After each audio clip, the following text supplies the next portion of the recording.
great day to brew, baby. What is up, YouTube? It's your boy, Millsy, for the hometown commander, and we are back for another episode of Millsy Brews, the show where I brew my version of 1.0 deck list of the commander in front of us to on my quest to out brew your favorite Magic channel. Unless I'm your favorite Magic channel, then I will somehow out brew myself. Man, it is a great day when we can talk about Enchantress deck because I love my enchantment. I love my enchantments deck. And I genuinely think this is a great, fun new enchantment commander that I hope we'll see some play because I think it does a lot of really fun things. And that is Calix.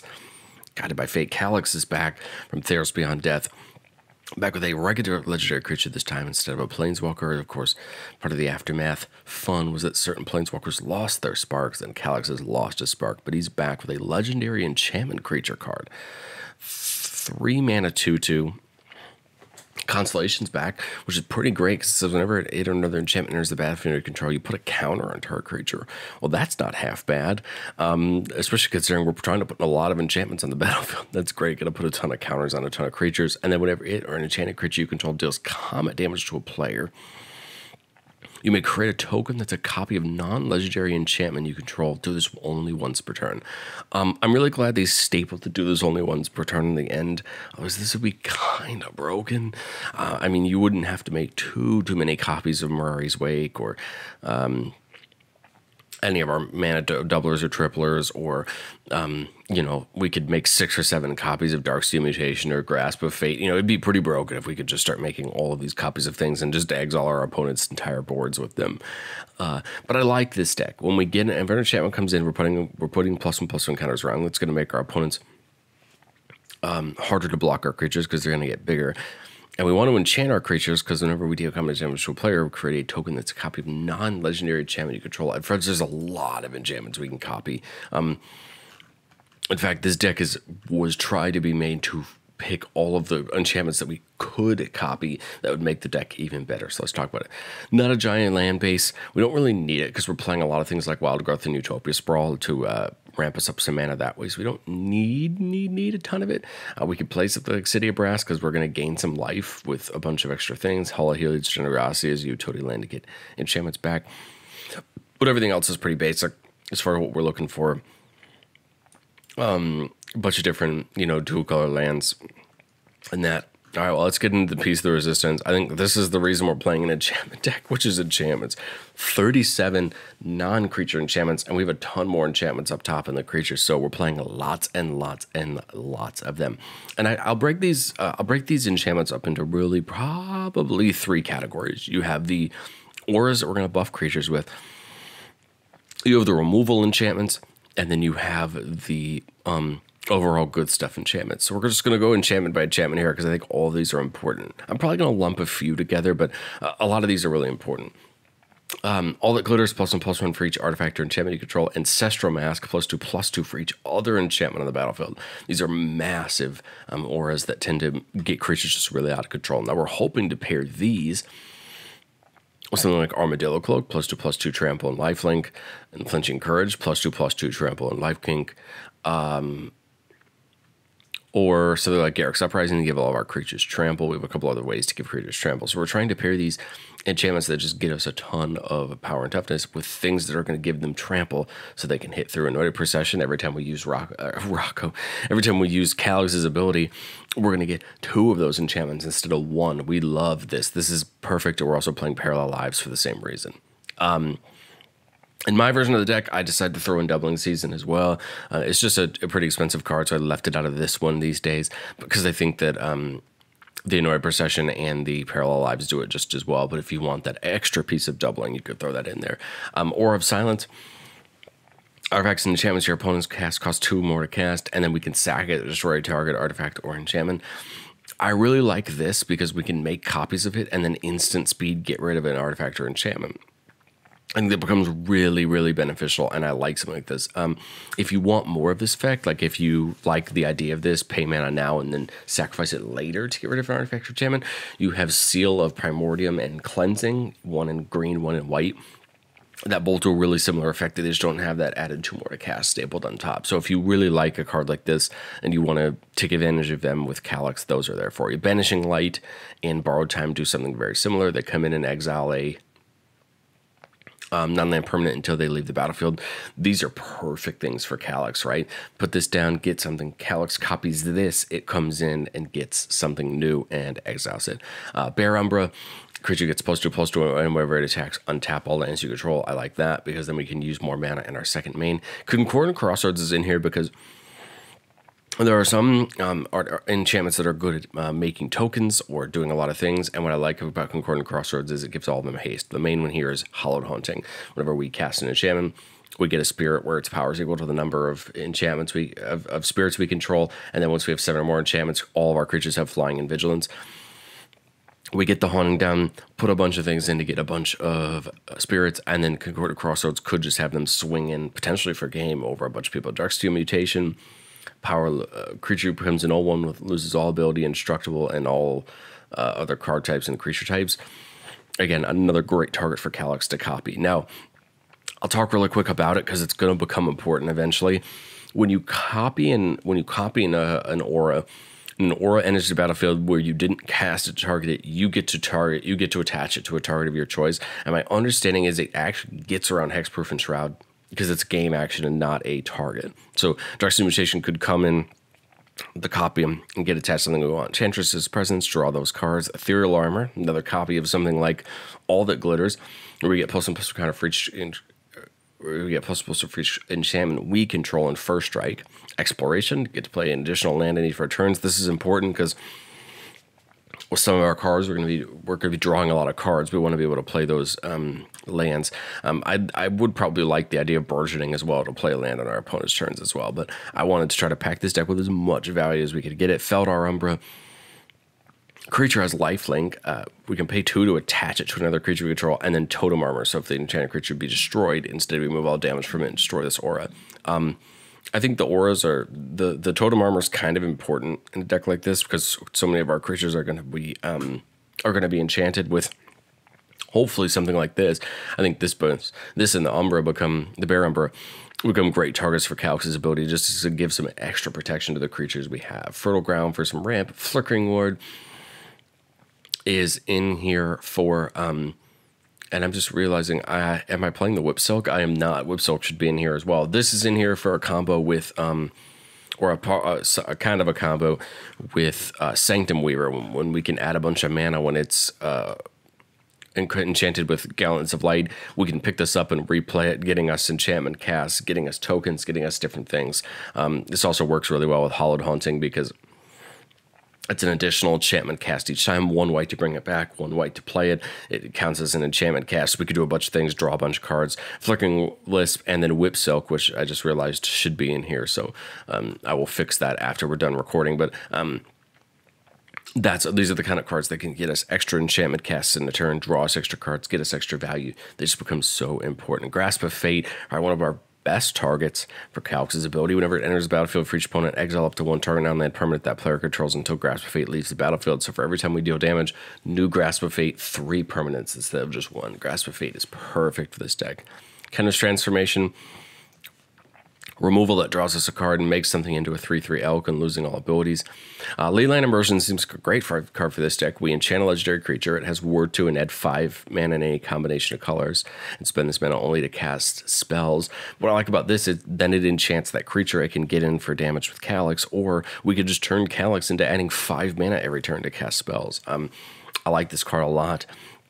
And when we talk about some of our mana doubling things like Nyx Bloom Ancient when we get up top, this actually can get doubled and tripled with those abilities, Mana Reflection and things like that. Lignify, making a creature into just an 0/4 tree folk with no abilities. Mirari's Wake, doubling the amount of mana we get from our lands. Sacred Mesa is another target for me for Concordant Crossroads. If we have a ton of extra mana laying around, at the beginning of our upkeep, we sacrifice it unless we sack a Pegasus, and then for 2 mana, we just get a Pegasus with flying.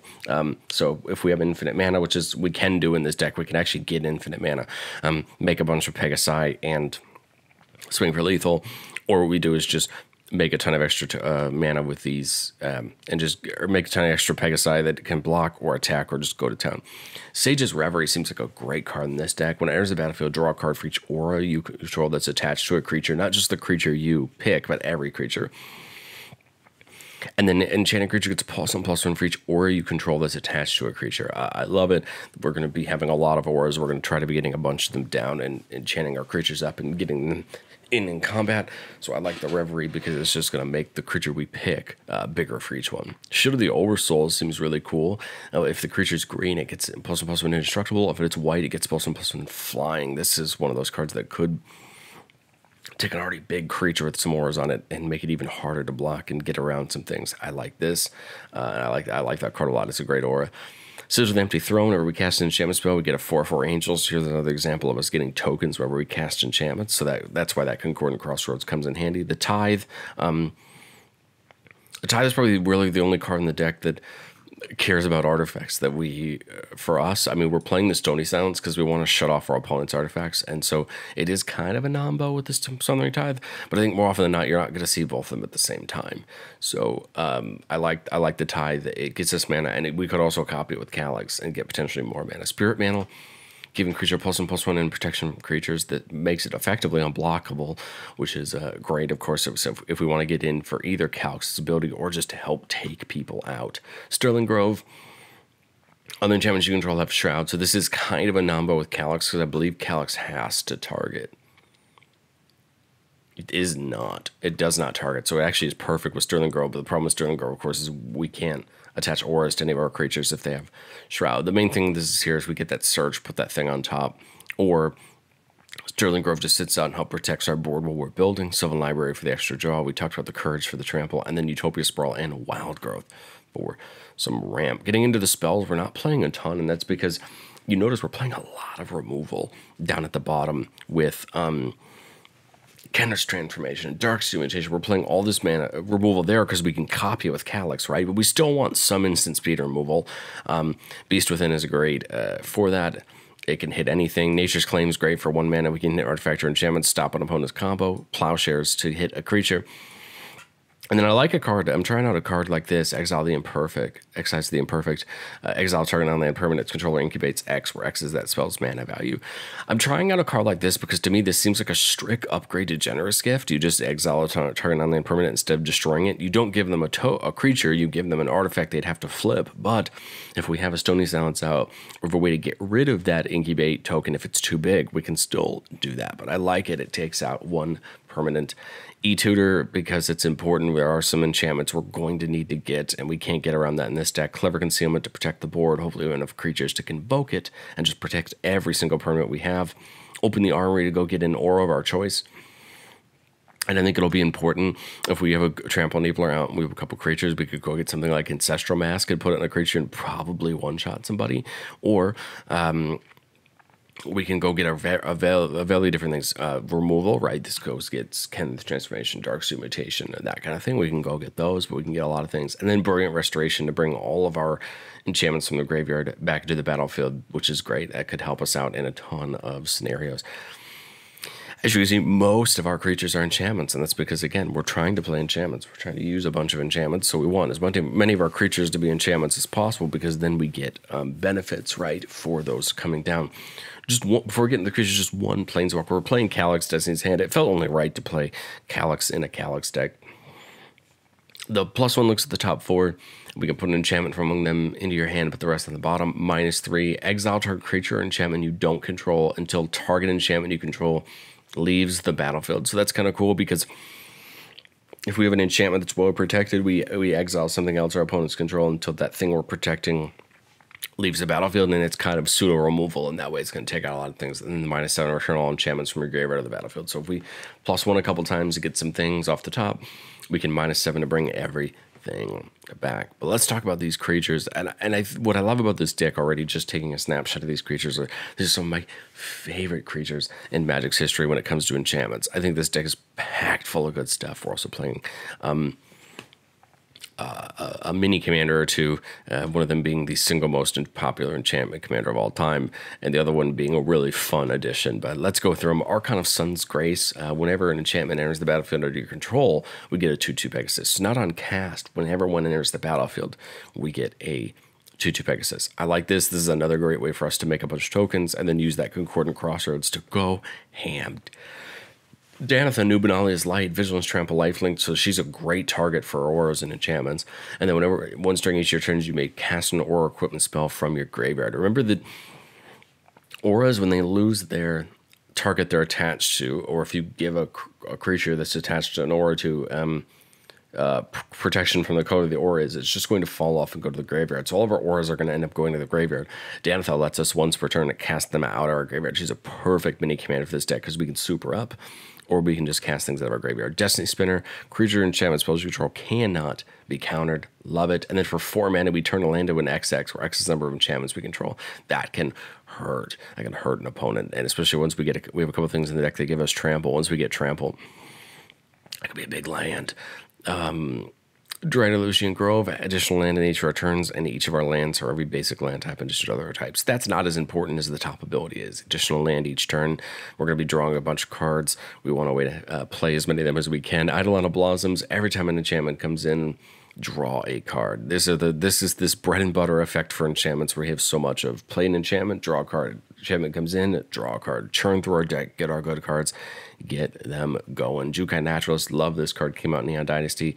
Enchantment spells you cast cost 1 less to cast, making things cheaper, getting those things down for on the cheap. But really is going to help us get things down quicker.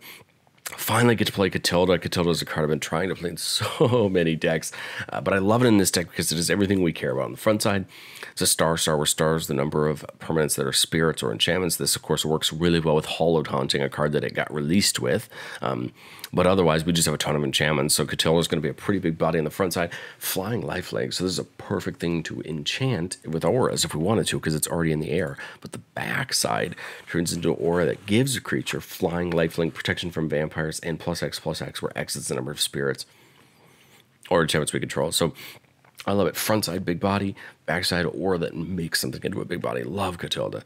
Kadama the West Tree is in here because it's going to give all of our enchanted creatures trample, which is going to become really important, guys. When we start souping up our creatures, this is going to become really important. Also, remember, Calix puts +1/+1 counters on things every time things comes in, which means they're already modified anyway. So Kadama the West Tree does it twofold. Everything that's enchanted gets trample, and everything with a counter on it gets trample. So our whole board just gets trample with Kadama the West Tree.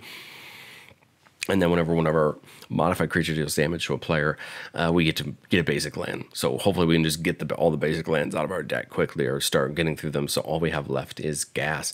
One of our alternate commanders, Light Paws, Emperor's Voice. Love this card. Whenever an aura enters the battlefield under your control, if you cast it, you may search your library for an aura card with mana value equal or less than that card and put it on the battlefield attached to Light Paws. So what's cool about Light Paws is if you cast an aura targeting Light Paws, well, then you get an extra one. But let's say I cast a Ancestral Mask targeting something else on the battlefield with Light Paws out. Light Paws says, hey, I want one too, and I can go get Ethereal Armor or All That Glitters and put it on Light Paws, and then Light Paws will get huge. I love this card. It's great for this kind of aura strategy because it's just going to give us a reason to attach something to something else, because then we can get something for free on Light Paws. Mesa Enchantress, whenever we cast an enchantment, draw a card. Great, right? It's already what we're trying to do, and we have so many of them. Nylea's Colossus seems like a ton of fun. We finally have a reason to play this.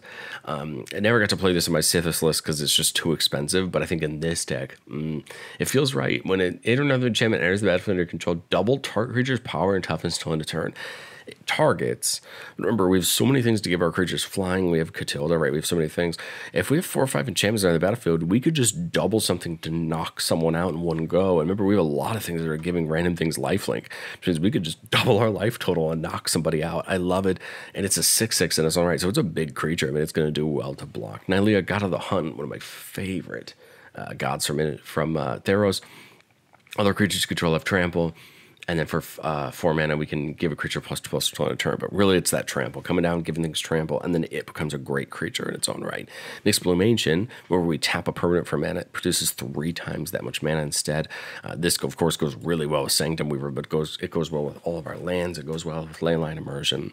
I love Nixplumation, and then it's a big 5/5 with trample, so we can put auras on this, we can make it big, and we can make it hit our opponent's Sanctum Weaver. Of course, we talked about it being a combo with Gauntlets of Light. This is add X mana of any one color where X is the number of enchantments you control.